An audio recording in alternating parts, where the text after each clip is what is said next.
ஜும்மதையத் சிறப்புகள்.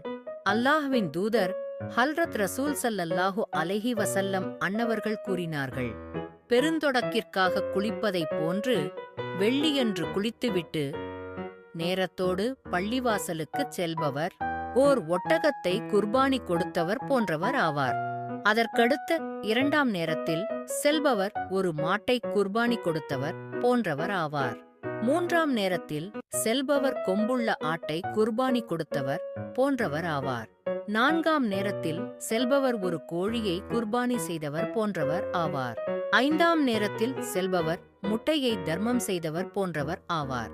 இமாம் தமது அறையிலிருந்து வெளியேறி பள்ளிவாசலுக்குள் வந்துவிட்டால் பெயர்களை பதிவு செய்யும் வானவர்களும் இமாமின் சொற்பொழிவைச் செவியிர உள்ளே வந்துவிடுகின்றனர்.